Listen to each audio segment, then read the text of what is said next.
الحمد لله نحمده ونستعينه ونستغفره ونؤمن به ونتوكل عليه ونعوذ بالله من شرور أنفسنا ومن سيئات أعمالنا من يهد الله فلا مضل له ومن يضلله فلا هادي له ونشهد أن لا إله إلا الله وحده لا شريك له ونشهد أن سيدنا ومولانا محمدا عبده ورسوله أما بعد فأعوذ بالله من الشيطان الرجيم بسم الله الرحمن الرحيم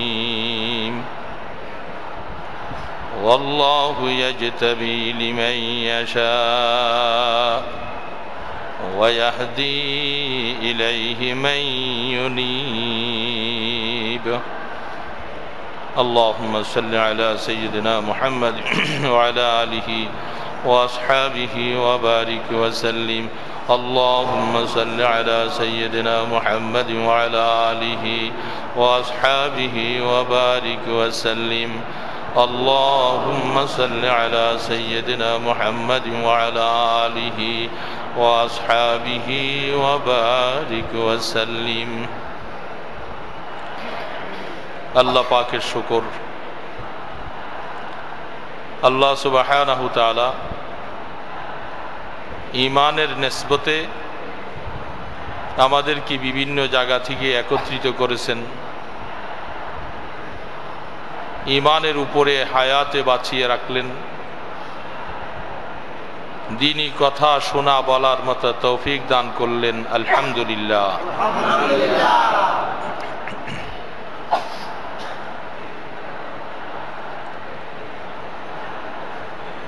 আমরা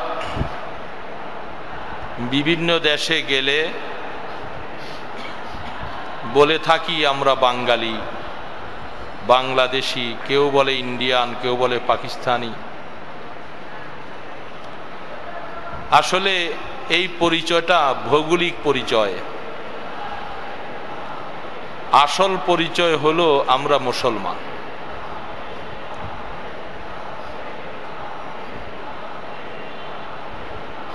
এই পরিচয়টা আল্লাহ পাকের কাছে সবচেয়ে বেশি প্রিয় পরিচয়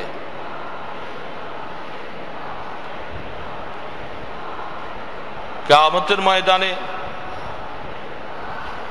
বাংলাদেশি পাকিস্তানি ইন্ডিয়ান এটার পরিচয় তো নাই কোনো পরিচয় আসবে না সেইখানে পরিচয় একদল ঈমানওয়ালা হবে আরেক দল ঈমান ছাড়া যদি আখিরাতের পরিচয়টা যেরকম এই পরিচয়টা যদি দুনিয়ার মধ্যে আমরা সকলে বুঝতে পারতাম তাহলে আমাদের জিন্দেগি আরো সুখময় হতো যে আমরা মুসলমান যেমনটা আমাদের দেশে কেউ চাঁদপুরের কেউ কুমিল্লার কেউ নোয়াখালীর কেউ ফরিদপুরের কেউ বগুড়ার বিভিন্ন রকমের পরিচয় বলে আসলে তো এগুলি ভৌগোলিক পরিচয় কিন্তু আসল পরিচয় আমি বাংলাদেশের যে অঞ্চলে থাকি একজন মুসলমান পাইলে দেখলেই আমার আনন্দ আসা দরকার যে সে আমার একজন ভাই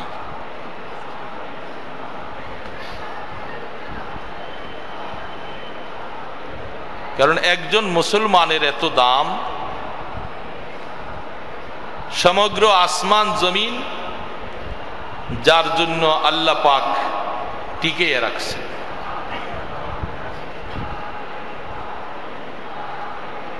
আল্লাহ পাকের কাছে কত দাম ঈমানদারের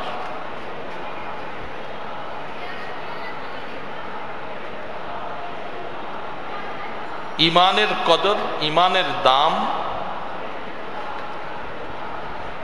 এটা আরেকজন ঈমানদার বুঝবে যে ঈমানদার নয় সে ঈমানের দাম বুঝে না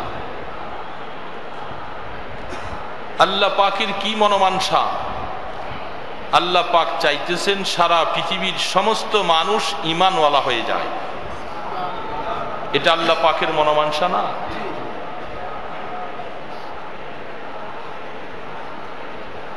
যদি তাই যদি না হতো তাহলে আল্লাহ পাক ঈমানের দিকে দাওয়াত দেওয়ার জন্য কমবেক 2 লাখ কি 1,24,000 পয়গম্বর পাঠাইতেন।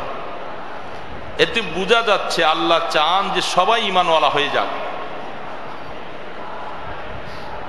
তো আল্লাহ পাকের মনের আশাটা যার দ্বারা প্রতিফলন হবে, যার দ্বারা আপনার মনের একটা আশা পুরা হবে, সেই লোকটা আপনার মহব্বতের পাত্র হবে না? তো আল্লাহ পাকের মনের আশা যার দ্বারা পুরা হবে সেই লোককে আল্লাহ ভালোবাসবে না?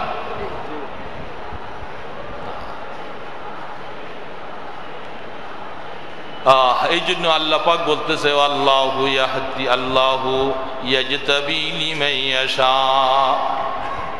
ওয়া ইয়াহদি ইলাইহি মান ইউনীব। সারা পৃথিবীর মধ্যে যত মানুষ আছে আমি চাইতেছি সমস্ত মানুষগুলি আমাকে আল্লাহ বলে স্বীকার করবে, তারা আমার গোলামির রশির মধ্যে বাঁধা হবে।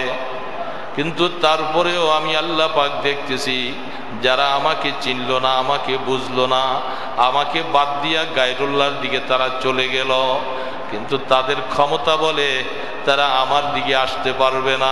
আমি যখন দেখি কোনো বান্দার অন্তর আমার দিকে সামান্যতম একটু ধাবিত হয়, আমি আল্লাহর রহমতের হাতে টাইনা তাকে আমার সাথে লাগাইয়া দেই। আল্লাহু ইয়াজতাবি লিমান ইয়াশা ওয়া ইয়াহদি ইলাইহি মান ইউনীব। আল্লাহ পাক এই জন্য বলে কেউ আমার দিকে আসার জন্য রাস্তা বহু তালাশ করে, রাস্তা পায় না। আমি আল্লাহ পাক যখন দেখি যে বান্দা বাস্তবেই সে আমাকে তালাশ করে, তখন আমি আল্লাহ যতগুলি বেড়া আছে তার সামনে সবগুলাকে সরিয়ে দেই। তখন বান্দা আমার দিকে আসা তার জন্য সহজ হয়ে যায়।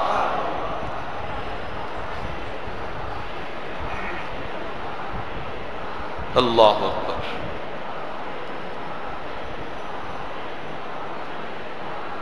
হযরত আব্দুল কাইয়্যিম জুজি রহমতুল্লাহ আলাইহি এই আয়াতের উপরে একটা তাফসীর লিখেছেন, লম্বা লেখা, অনেক বড় আলেম।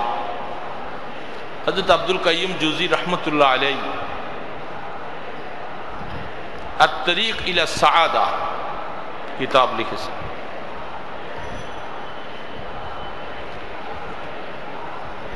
নেক পথে যাওয়ার রাস্তা বাতাইতে গিয়ে তিনি এই আয়াতটার উপরে বিশাল একটা তাফসীর লিখেছেন। মানুষ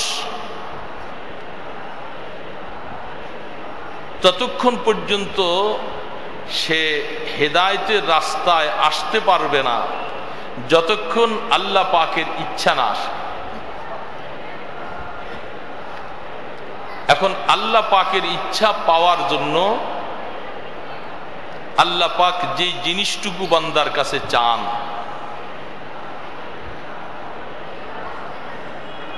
যে জিনিসটুকুর জন্য আল্লাহ সুবহানাহু তাআলা সারা পৃথিবীর সব জিনিসকে এক একটা নমুনা বানাই দিয়েছেন। যেমন চার পায়া জন্তুগুলি তারা আল্লাহ পাকের ইবাদত করে, তাদেরকে রুকু অবস্থায় আল্লাহ পাক রাখছেন, সব সময় তারা রুকু অবস্থায় থাকে।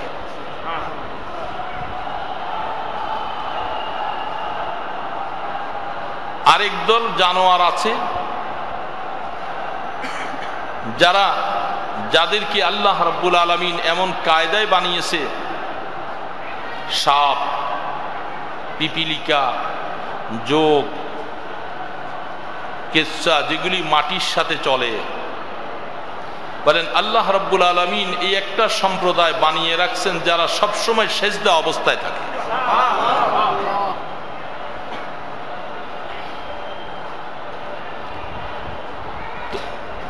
এই সম্প্রদায়গুলি তারা বানানোর অবস্থাটাই তাদের এরকম, কেউ সেজদা কেউ রুকু।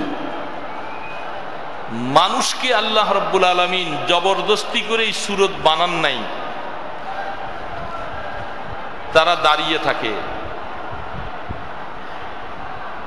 এই জন্য মানুষ যখন আল্লাহ রাব্বুল আলামিনের নৈকট্য লাভ করতে চায়, সে দাঁড়ানোওয়ালা মানুষটা যখন দাঁড়ানোর অবস্থা থেকে সরাসরি ভাবে আল্লাহ রাব্বুল আলামিনের সামনে নামাজের শুরুতে যখন সেজদায় পড়ে যায়, আল্লাহ পাক বলে তোমাদেরকে সেজদাওয়ালা বানাই নাই, রুকুওয়ালা বানাই নাই, কিন্তু তোমরা সরাসরি ভাবে আল্লাহকে যখন বুঝা সেজদার মধ্যে যখন পড়ে যাও, আমি আল্লাহ পাক আমার কুদরতি পাটা সামনে বিছাইয়া দেই।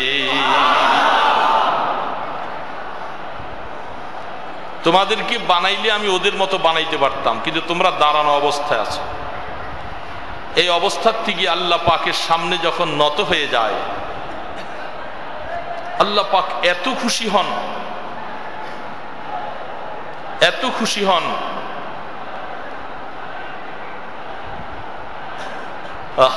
এই জন্য আল্লাহ পাক আয়াতের মধ্যে বলেন, আল্লাযীনা ইয়াযকুরুনাল্লাহা কিয়ামান ওয়া কুউদা ওয়া আলা জুনুবিহিম ওয়া ইয়াতাফাক্কারুনা ফি খালকিস সামাওয়াতি ওয়াল আরদ রব্বানা মা খালাকতা হাযা বাতিলা সুবহানাকা ফাকিনা আযাবান নার। আল্লাহ পাক প্রশংসা করতেছেন যেই মানুষ সে কখনো দাঁড়িয়ে থাকতে পারে, শুয়ে থাকতে পারে, তার ভিতরে সমস্ত গুণাবলী আছে। এই অবস্থাওয়ালা মানুষটা যখন আমি আল্লাহ পাকের জন্য দাঁড়ানো অবস্থায়ও সে আমার প্রশংসা করে, যখন সে শুয়ে থাকে তখনও আমার প্রশংসা করে, কখনো সে রুকু অবস্থায় আমার প্রশংসা করে, সর্বদা সে আমাকে পাইতে চায়।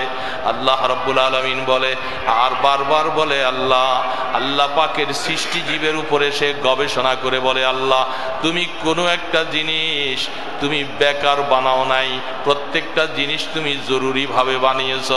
আল্লাহ আমাকে গরু বানাইতে পারতা, আমাকে বকরি বানাইতে পারতা, আমাকে ভেড়া বানাইতে পারতা, এই সব কিছুর থেকে আমাকে এমন একটা মানুষ তুমি বানাইলা, আমার কথা সবাই শুনে, আমি কারো কথা শোনা লাগে না, সবাইকে আমার গোলাম বানিয়ে দিলা।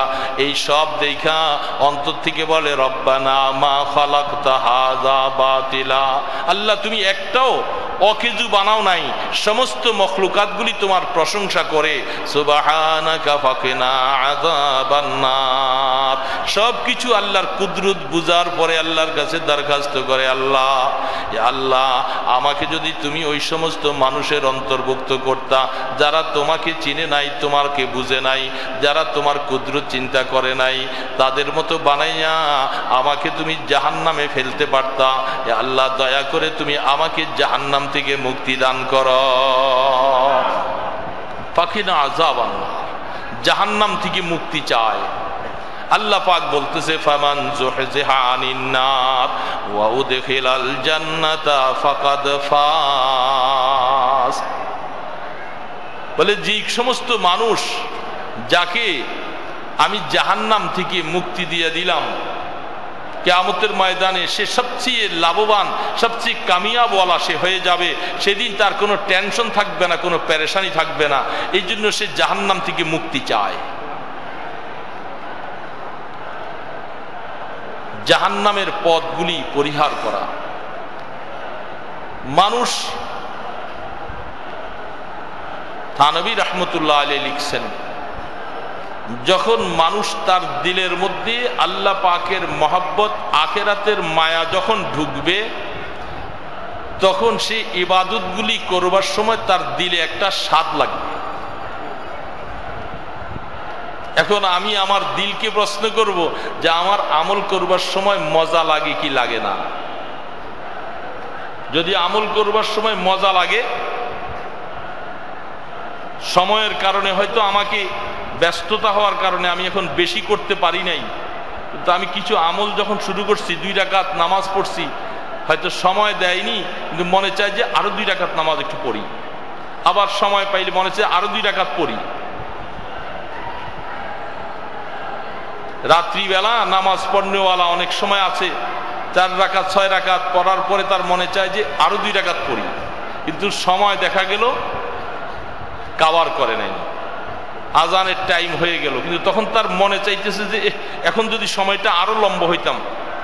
উঠবার সময় তো কষ্টে উঠছে, কিন্তু উঠার পরে যখন মজা লাগা শুরু হয়েছে তখন মনে হয় যেন এখন যদি আরো 1 ঘন্টা সময় থাকতো তাহলে আমি আরো কিছু সেজদা দিতে পারতাম। একটা স্বাদ অন্তরের মধ্যে আসে। আল্লাহু আকবার। হাজী ইমদাদুল্লাহ মুহাজিরে মক্কি রাহমাতুল্লাহ আলাইহি বলেন, আমার কাছে একজন গ্রাম্য মানুষ বায়াত হতে আসে। গ্রামের মানুষটা হযরতের কাছে বায়াত হতে আসছেন। হযরত যে সমস্ত বায়াতের কথাগুলি আছেন ওগুলি বলাইয়া তার থেকে বায়াত নিছে।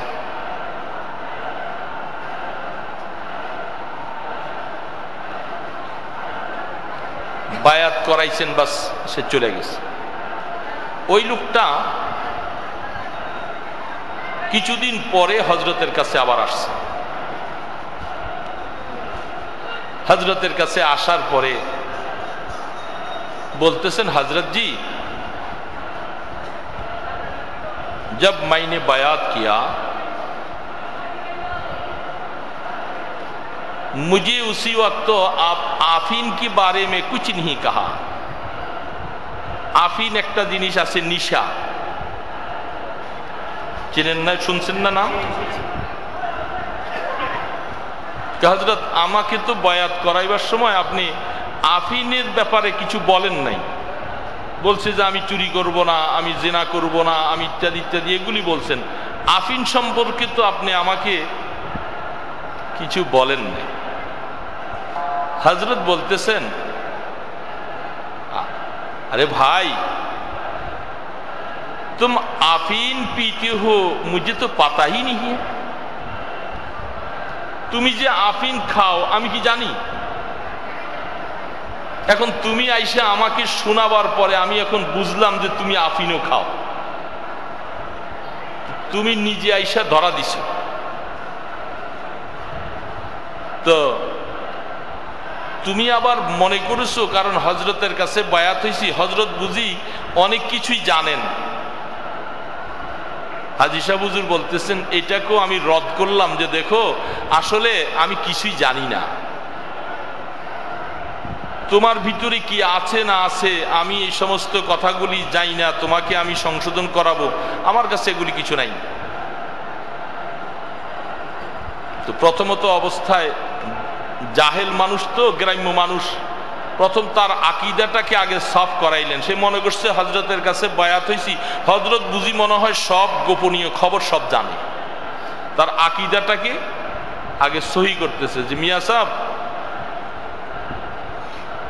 কিছু জানা এটা শর্ত না, আমি কিছুই জানি না, কিন্তু তুমি যখন তোমাকে বায়াত করাইছি তখন তুমি যে আফিন খাও আমার তো এটা মালুম হি নি হ্যায়।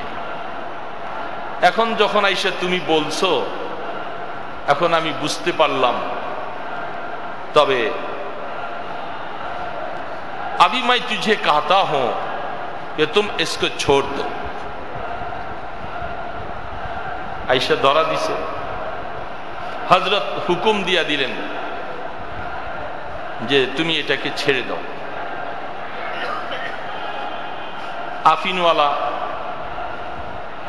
এতক্ষণ বলে নাই, এখন হযরতের কথা শোনার পরে তার দিলের মধ্যে আসছে আচ্ছা ঠিকই। এখানে বৈশা ওয়াদা করছেন, হযরতের মজলিসে ছিলেন, জিকির আজকার করলেন, বড় কিছু করলেন। হযরত मैं कभी आफिन नहीं पीऊंगा, আমি আর কখনো খাবো না। বাড়ি যাওয়ার পরে এখন মনের ভিতরে আফিনের প্রতি আকৃষ্ট হয়ে গেছে। ওয়াদাটা তো ছিল হযরতের সামনে। তিনি কে? হাজী ইমদাদুল্লাহ মুহাজিরে মক্কি রাহমাতুল্লাহ আলাইহি। যে হাজী সাহেব সম্পর্কে হযরতে গঙ্গোহী রাহমাতুল্লাহ আলাইহির একটা লেখা, আল্লাহু আকবার। হযরত রশিদ আহমদ গাঙ্গুহি রহমতুল্লাহ আলাই বলতেছেন, কোন মজলিসের মধ্যে যদি আমি দেখি হযরত জুনায়েদ বগদাদি রহমতুল্লাহ আলাই বসে আছেন আর হাজি ইমদাদুল্লাহ মুহাজির মক্কি রহমতুল্লাহ আলাই বসে আছেন, मेरी नजर हाजी की तरफ जाएगी, गंगोही की तरफ जाए, विशेष करे जुनाइद की तरफ नहीं जाएगा।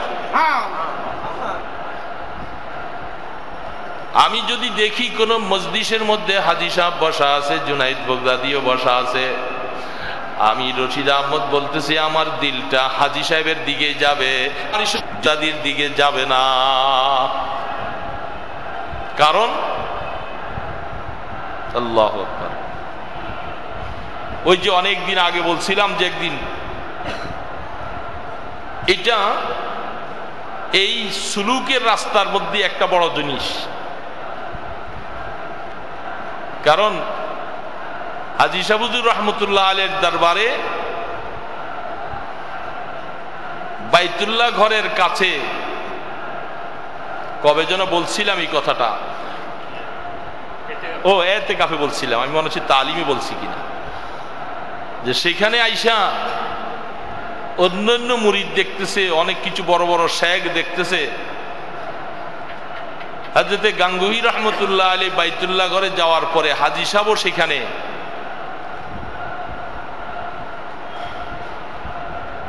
এখন ওনার দিলের মধ্যে ওই বড় বড়দেরকে দেখা একটু খটকা আসতেছিল, কারণ একই মজলিসে অনেক বড় বড় আল্লাহওয়ালা বুজুর্গানে দিন অনেক আছে। তো গাঙ্গুহি রহমতুল্লাহ আলাইহির নজর ওই দিকে গেছিলেন। পরে হাজী শাহুজুর রহমতুল্লাহ আলাইহি ঘটনা শুনাই দিলেন যে মিয়া হযরত বড় পীর আব্দুল কাদের জিলানী রহমতুল্লাহ আলাইহি ওনার একজন খলিফা, তার এক মুরিদ, খলিফার একজন মুরিদ রাস্তা দিয়া যাইতেছে, পাগড়িওয়ালা খুব বুজুর্গ মানুষ। হযরত আব্দুল কাদের জিলানী রহমতুল্লাহ আলাইহিকে রাস্তা দিয়ে আসতে দেখা রুমাল দিয়া চোখটাকে ঢাইকা ফেলছে, ঢাইকা আরেক দিকে চেয়ে আসছে। হযরত আব্দুল কাদের জিলানী রহমতুল্লাহ আলাইহি কাছে এসে ডাক দিলেন, ভাই ক্যা হুয়া, কি হয়েছে? তুমি আমাকে দেখা, আমি এত বড় একটা অপরাধী মানুষ, তুমি আমাকে দেখা রুমাল দিয়ে চেহারাটা ঢাইকা অন্যদিকে তাকাই থাকলা, ব্যাপারটা কি? আমি যদি কোনো এরকম অসুবিধাওয়ালা পাপী হয়ে থাকি আমি তওবা করব। ওই লোকটা এখন শরমে লজ্জায় গলে যাচ্ছে। তখন তিনি বলতেছেন যে হযরত, আমি তো আসলে আপনাকে লজ্জা বা ঘৃণা দেখে রুমাল দিয়া ঢাকি নাই, আমি ঢাকছি, আপনি তো আমার পীর সাহেবের পীর সাহেব, আমি যার মুরিদ তিনি আপনার খলিফা, তো আপনার ব্যাপারে তো এটা মনে আসতেই পারে না কোন অবস্থাতে। তবে একটা জিনিস আমার মনের মধ্যে আসতেছিল, যেহেতু আপনি তো আলহামদুলিল্লাহ অনেক বড়, এখন আমি যার দ্বারা, যার সোহবতে যাই আমার জীবনের একটা রূপ পাল্টাইছে, আমি চিন্তা করছি আপনাকে দেখার পরে আমার মনের গতিটা আমার পিশাবকে বাদ দিয়ে আপনার দিকে চলে যায় কিনা, এই জন্য আমি রুমাল দিয়ে আপনাকে দেখে ঢেকে ফেলছি।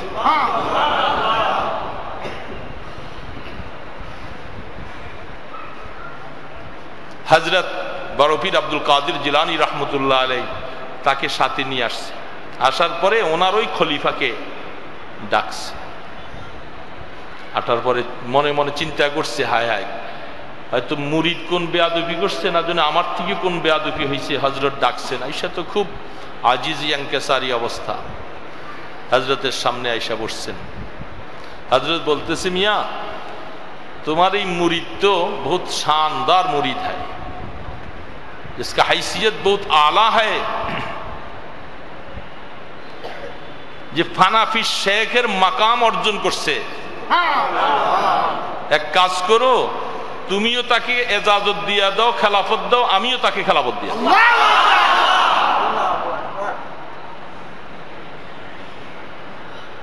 হযরত হাজী সাহেব হুজুর রহমতুল্লাহ আলাই বাইতুল্লাহ ঘরের সামনে যখন রশিদ আহমদ গাঙ্গুহি রহমতুল্লাহ আলাইহির মতো বহুত বুজুর্গদেরকে দেখে যখন সেই দিকে একটু নজর উঠাউঠি করতেছে, হাজী সাহেব হুজুর ডাক দিয়া বলতেছে, মিয়া রশিদ আহমদ, মাকসাদ তো হলো আল্লাহ পর্যন্ত পৌঁছা, পীরও যেহেতু মাকসাদ নয়, বাইতুল্লাহ ঘরও মাকসাদ নয়, হজ করতে গেছি বাইতুল্লাহ মাকসাদ নয়, বাইতুল্লাহকে উসিলা করে আল্লাহ পাওয়া মাকসাদ, তোমার ঢাকা যাওয়া মাকসাদ, গাড়ি মাকসাদ নয়, এসি গাড়িতে উঠলা নাকি রিক্সায় গেলা না সাইকেলে গেলা এটা দেখার বিষয় না, উদ্দেশ্য তুমি ঢাকা যাইবা।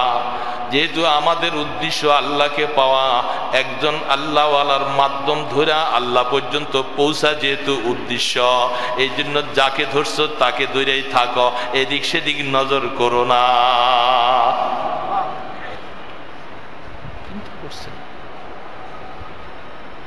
কারণ পীর তো মাকসুদ না, মাকসুদ তো আমাকে আল্লাহ পাওয়া, এটা একটা রাস্তা, এটা একটা তরিকা, এই তরিকার মাধ্যমে আমাকে আল্লাহ দিতে হবে।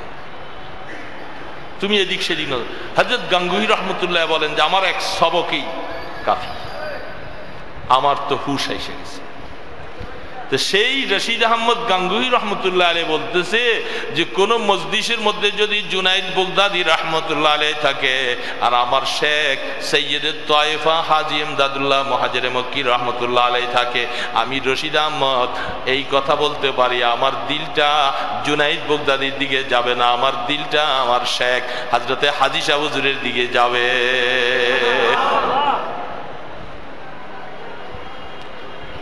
সেই রশিদ আহমদ গাঙ্গুহি রহমতুল্লাহ আলাইহি তার শেখ সেই হাজী শাহ হুজুর রহমতুল্লাহ আলাইহির সামনে এখন ওই লোকটা আফিন খানেওয়ালা, সে তো হুজুর এতক্ষণ জানতো না গোপনীয় কথাটা, সে নিজে আইসা ধরা দিছে, হুজুর বায়াতের সময় তো আমাকে আফিনের নিষেধ করেন নাই। আরে ভাই তুমি যে আফিন খাও আমি তো এটা জানিও না, তাই সে ধরা দিছে। ধরা দেওয়ার পরে হযরত বলছেন বাস আবি চে ইসকো পিনা নি। এখন হুজুরের সামনে ওয়াদা করছে, বাড়ি যাওয়ার পরে দিলের ভিতরে বুঝেন না এগুলার নিশা খুব কঠিন, দিলের ভিতরে খুব জজবা আসছে। এখন এই যে দেখেন এই পীর মুরিদির হালাত এখানে, এখন একদিক দিয়ে হযরতের নির্দেশ, আরেক দিক দিয়ে দিলের চাহিদা, এখন কি করবে? একবার বাহিরে যায় আবার ঘরে আসে, আবার বাহিরে যায় ঘরে আসে, খুব পেরেশান। বিবি বলতেছে কি ব্যাপার, আপনি এমন করতেছেন কেন? হাকিকত বলে না। কিছু সময় এইভাবে পার করার পরে আল্লাহু আকবার, মনের মধ্যে ইয়াকিন এত মজবুত আসছে, মাই জব খুদ হযরত সে মোতানাব্বা কিয়া হয়, আমি যখন নিজে নিজে হযরতের জানাইছি আর হযরত যখন এটাকে নিষেধ করছে, আফিনের প্যাকেটটা আইন একবারে সিরা মিরা ফালাই দিছে, মাই কবি আফিন ই পিউঙ্গা, আফিন খাবো না। এখন ঘটনা কি? আফিন তো ছেড়ে দিছে, হঠাৎ করে তার পেটের রোগ দেখা দিছে, দাস্ত শুরু হয়েছে, দাস্ত হইতেছে, দাস্ত হইতেছে। কেন? এটা আসলে আল্লাহ পাক অনেক সময় পরীক্ষা ফেলেন বান্দাকে। ওই যে বলেন যে বান্দা আল্লাহ পাক ইয়াহদি, আল্লাহ পাক যদি রাস্তা দেখান, এই জন্য রাস্তার একটা উসিলা, যে এখন তার পেটের রোগ শুরু হয়েছে, দাস্ত, সারাদিনে কয়েকবার দাস্ত হইতেছে, ব্যাপারটা বুঝতেছে না। এইভাবে চলতে চলতে এক সপ্তাহ তার অবস্থা একেবারে এখন জীর্ণ শীর্ণ অবস্থা।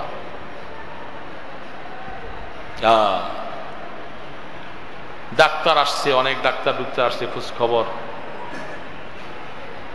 ডাক্তারদের কথা হলো যে আফিন তুমি একটু একটু খাও। হযরতের কাছে আসছে, हजरत मैं आपकी बतलाने से आफीन को बिल्कुल छोड़ दिया, मेरी हालत ऐसा है। अल्लाह अकबर। हाजी शाह हुजूर रहमतुल्लाह अलैहि কাছে ডাকলেন, দেখলো যে তার ইয়াকিন এত মজবুত হয়ে গেছে, এত বড় অভ্যস্ত মানুষটা দীর্ঘদিন খানেওয়ালা, এক সপ্তাহ হয়েছে ছাইরা দিছে, বিভিন্ন অসুস্থতা দেখা দিয়েছে অবস্থা, এখন আমার কাছে ফিরে আসছে। हजरत बोलते से मैं अभी दुआ करता हूं अल्लाह तुझे शफा भी कर देगा और कभी इसकी तरफ तेरे दिल का मुतवज्जा भी नहीं होगा। দোয়া করতেছি তুমি শাফাও আল্লাহ তোমাকে করে দিবে, আর আফিনের দিকে তোমার দিল কখনো যাবেও না। ঠিক এই লোক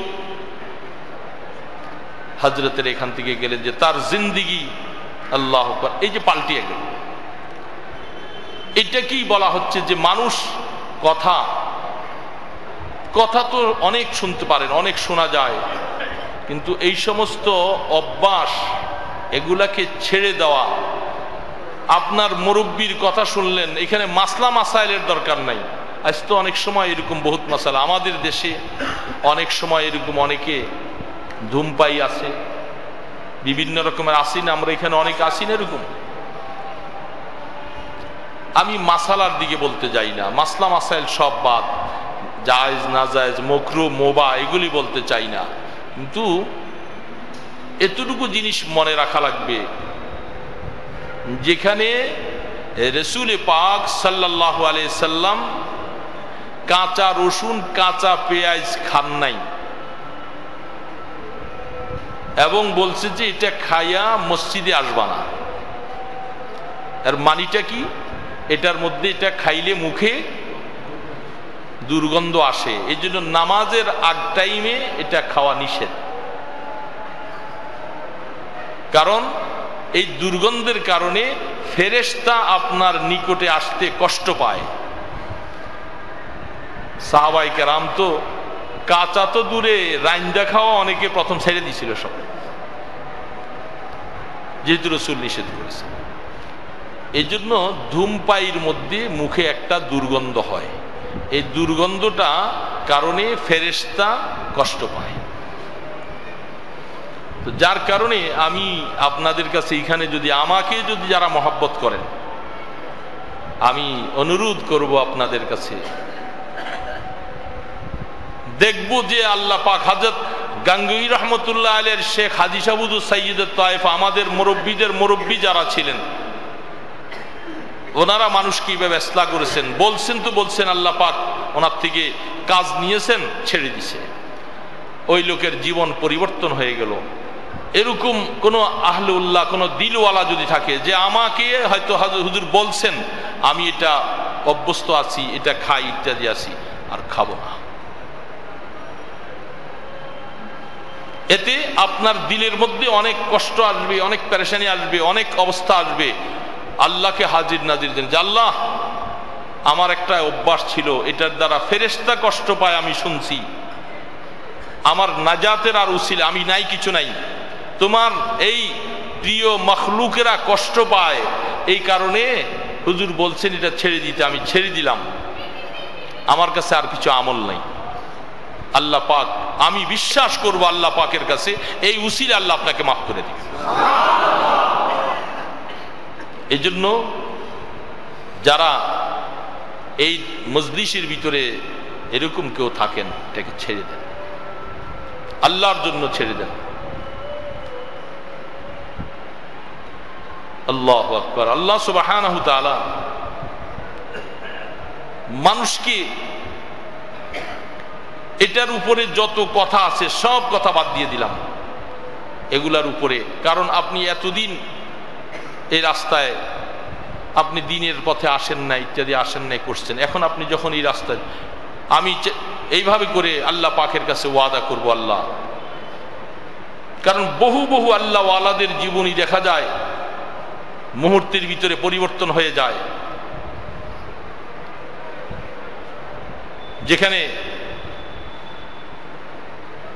জিগার মুরাদাবাদীর মতো মানুষ দৈনিক যে মদের বোতলের পরে মদের বোতল খাইতে খাইতে কলিজাটাকে ঝাঁঝির বানাই ফেলছে, আর থানবী রহমতুল্লাহ আলাইহির দরবারে যাইয়া মদের বোতল সেইখানেও নিয়ে গেছিলেন। আল্লাহু আকবার। খাজা আজিজুল হাসান মজুব রহমতুল্লাহ আলাইহি, যার বন্ধু সহপাঠী, বন্ধুত্ব করলে তো এরকম লোকের সাথে বন্ধুত্ব করবা যে তোমাকে দৌড়া আল্লাহর পথের দিকে নিয়ে যাবে। এই জন্য খাজা আজিজুল হাসান মজুব রহমতুল্লাহ আলাইহির সাথে মহব্বতের সম্পর্ক দেখলে, ঘটনা বলতে যাচ্ছি না, অনেক লম্বা কথা। গেলেন থানবী রহমতুল্লাহ আলাইহির দরবারে। যেই লোকটা 5 মিনিট পর পর মদ ড্রিঙ্ক করে, সেই লোকটা হযরতের দরবারে যতক্ষণ থাকলেন মদের পিপাসা আসলো না। ওযু করলো, নামাজ পড়লো, আসার পরে দিলের হালাত পরিবর্তন হলো, হযরতের কাছে বায়াত হয়েছে। হওয়ার পরে চলে আসছে। বাড়িতে আসার পরে পুরা পাক্কা পাক্কি এরাদা নিয়েছে, যেহেতু হযরতে আমাকে বলছে যে হারাম কোনো জিনিস খাবো না, ইত্যাদি করবো না, ওয়াদা নিয়েছে। এই ওয়াদার উপরে অটুট। অসুস্থ হইতে শুরু করলেন, দীর্ঘদিনের নিশা। এত বড় মানুষ, বড় সাহিত্যিক, রাইটার, বড় বড় ডাক্তাররা যার দুয়ারে আইসা বসে আছে, বোর্ড বসছে যে ওনার কোনো রোগ খুঁজে পায় না। বলে একটাই রোগ মনে হয়, আপনি যে মদ্যপায়ীর উপরে এত অভ্যস্ত ছিলেন, এটা ছেড়ে দেওয়ার কারণে আপনার এই অবস্থা।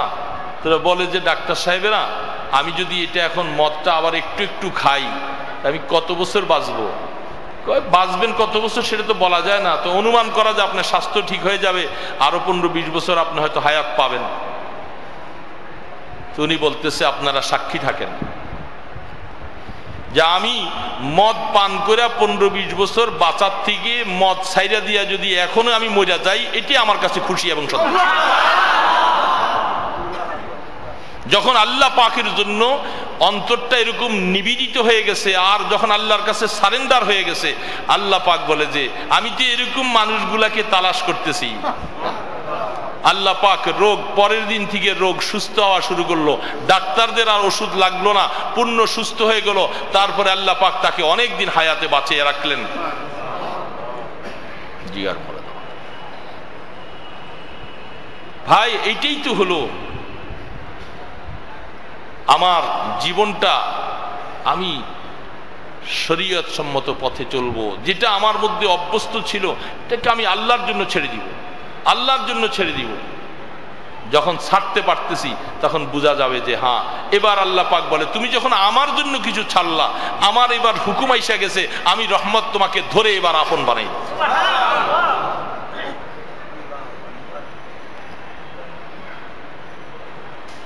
এই জন্য আল্লাহর জন্য আমাদেরকে গুনার কাজ ছেড়ে দিতে হবে। যেগুলার উপরে শরীয়তের সিদ্ধ নাই, এগুলি ছেড়ে দেওয়া চাই।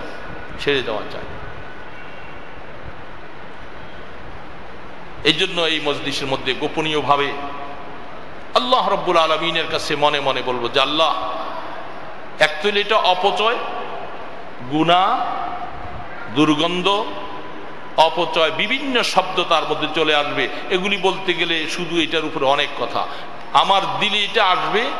আমি হযরত হাজী সাহেবুদ্দিন রহমতুল্লাহ আলাইহির সেই তরজের উপরেই কথা বলতেছি, যারা এই ধরনের অভ্যস্ত বিভিন্ন অবস্থা, আর এর থেকে উপরের অভ্যস্ত কেউ থাকলে তো এটা অবশ্যই ছাড়বেন, এবং এটাও ছাড়ার জন্য মনে মনে আল্লাহ পাকের কাছে অঙ্গীকার করুন যে আল্লাহ তোমার জন্য আমি ছেড়ে দিব।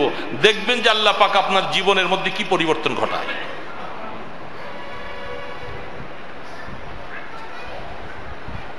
এই জন্য আল্লাহ সুবহানাহু তাআলা মানুষকে আল্লাহ পাকের দিকে ডাকতে চায়। বড় মানুষ শেখ সাদি রহমতুল্লাহ আলাইহি বলতেছে, हर के तरसीद आज हक को तकवा गुजी तरसद अजवाए जिन्नो इनसे हर की।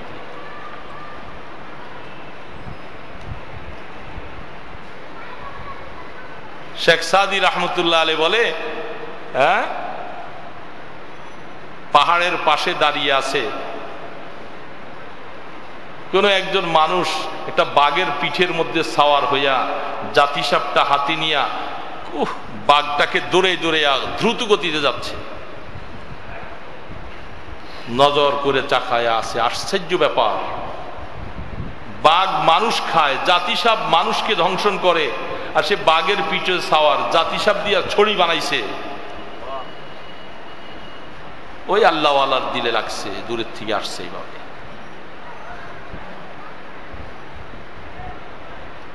তু হুকমে দাওয়ার মাফি চন্দেছি।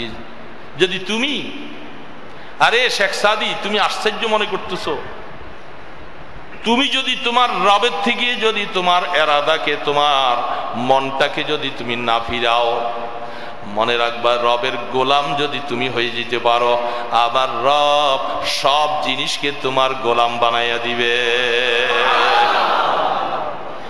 শেখ সাদি, তাজ্জব করো না, এই বাঘ যিনি বানাইছেন, বাঘের রব যিনি, আমার রব তো তিনি। আল্লাহ পাক এদেরকে আমার গোলাম বানিয়ে দিয়েছে, আমার খাদেম বানিয়ে দিয়েছে, এই জন্য তারা আমার ক্ষতি করতে পারে না, আমার কোনো অসুবিধা নাই। শেখ সাদি রহমতুল্লাহ আলাইহি সেদিন থেকে তার হালাত পরিবর্তন। আরে আমি শেখ সাদি এই রাস্তায় এত গবেষণা করতেছি, একটা দিনের সময় তার এই নজর যে আসছে, সেই দিন থেকে শেখ সাদি রহমতুল্লাহ আলাইহির হালাত আগের থেকে আসমান জমিন পরিবর্তন।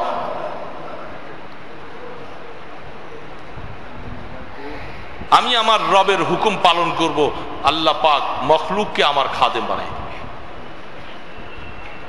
এই জন্য আল্লাহ সুবহানাহু ওয়া তাআলা, ওই যে বলছিলাম, ওই এক জুমার মধ্যে বলছিলাম যে হযরত সুফিয়ানে সৌরি রহমতুল্লাহ আলাইহি, ওটের পিঠে চড়বে, ঘোড়ার পিঠে চড়বে, উঠতে গেছে, ঘোড়াটা টালমাল টালমাল করতেছে, ঘুরতেছে, ওনাকে উঠতে দেয় না, লাঠি দিয়া পিটানের দরকার ছিল। ঘোড়া কথা শুনোস না, আমি তোকে খাওয়াই, সব কিছু করি। কিন্তু উনি ঘোড়াটা লাগাম ছাইরা দিছে, ছাইরা দিয়া সরাসরি মসজিদে ঢুকছে, দুই রাকাত নামাজের নিয়ত করে সেজদার মধ্যে পড়ে আল্লাহ পাকের কাছে জার জার করে কাঁদতেছে যে আল্লাহ, ঘোড়ার কোনো অপরাধ নয়, অপরাধ আমার। নামাজ শেষ করে আল্লাহর কাছে এমন মুনাজাত যে আল্লাহ, এই ঘোড়া তো তুমি আমার খাদেম বানাইছিলা, মানুষের জন্য বানাই নাই, তো আমার খাদেম বানাই দিছে। আমার খাদেম এখন আমার কথা শুনে না কেন? সে আমাকে কেন সাওয়ার করতে দেয় না? নিশ্চয়ই অপরাধটা আমার। এই জন্য আল্লাহ পাকের কাছে তাওবা করে কান্নাকাটা করে যখন আসলেন, মসজিদের দরজা আসার সাথে সাথে যে ঘোড়া এসে পিঠ পাইতে দিছে ওনার সামনে। বোঝা যায় যে আসলে সবকিছুর চাবিকাঠি ওইখানে, সব চাবিকাঠি এইখানে। তাকে রাজি করতে পারলে আমাদের সব, যত পেরেশানি অশান্তি সব দেখি যে আমার আমলের কারণে, আমার আমলের কারণে আমার পেরেশানি আসতেছে।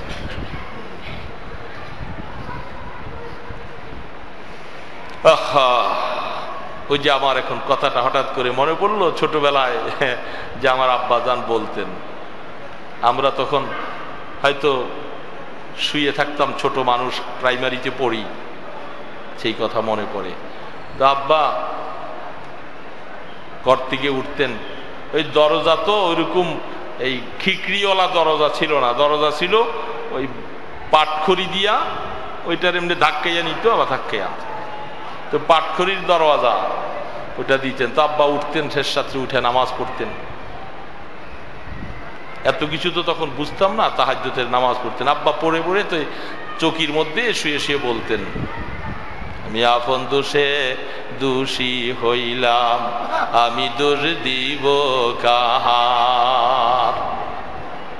আমি এটা তখন বুঝতাম না, পরে দেখি खुद फंसे फंदा में बुलबुल क्या खता सैयाद की। নিজের দোষে ফান্দার মধ্যে পাখি নিজেকে নিজে বলে, আরে পাখি তুমি শিকারীর কি দোষ দাও, তুমি তো আইসা জালের মধ্যে আটকেছো, দোষ তো তোমার নিজের, শিকারী জাল পাচ্ছে শুধু, নিজে তো আইসা আটকিলা।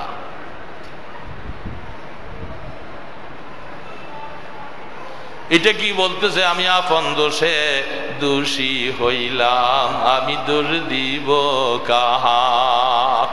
আমার বদ আমলের কারণে, আমার গুনার কারণে, আমার গীবতের গুনাহ, আমার এই গুনাহ, আমার সেই গুনাহ, আমার গুনার কারণে আমার দুনিয়ার সব কিছু আমার বিরুদ্ধে চলে যায়, আমার অসুবিধা হয়। আমি কারো দোষ দিব না, আমার নিজের দোষের কারণে আমি এই দোষী।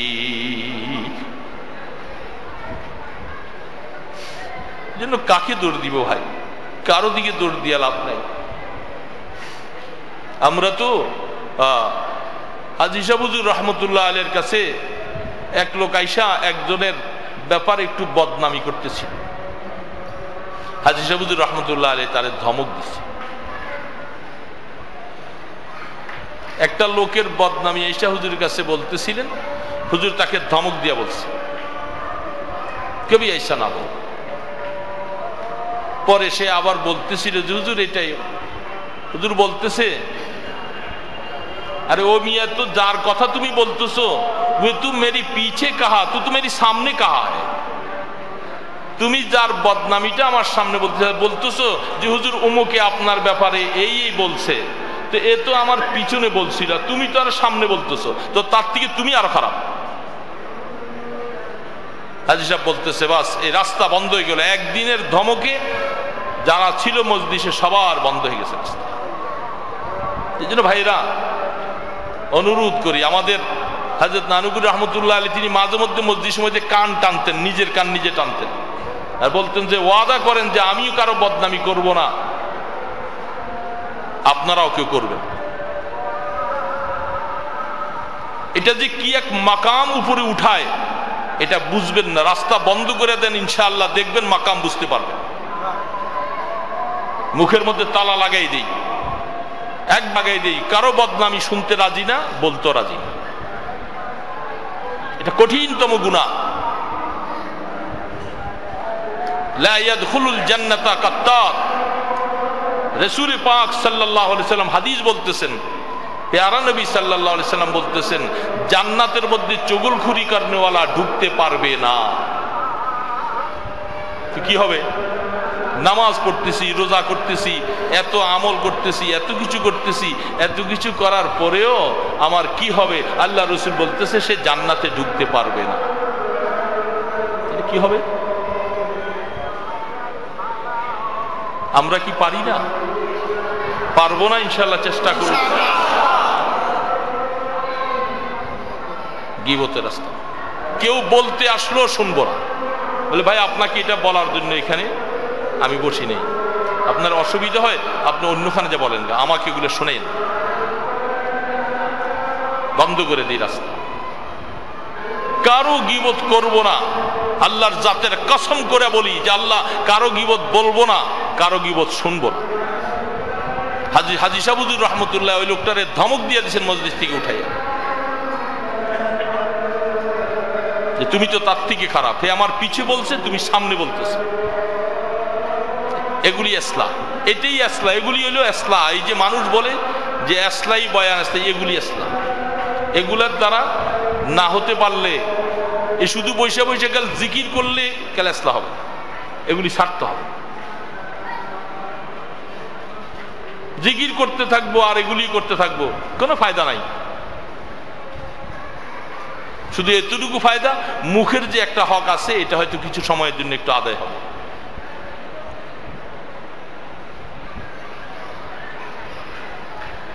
এই রোগ আমাদের আছে না নাই? এটা কঠিন, কঠিন।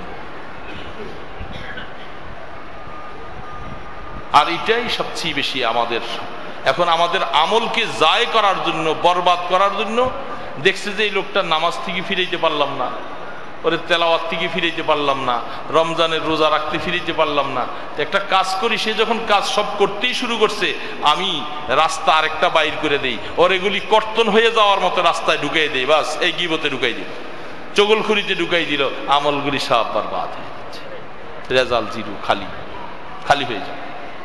এই জন্য আমরা এগুলি ছেড়ে দিই।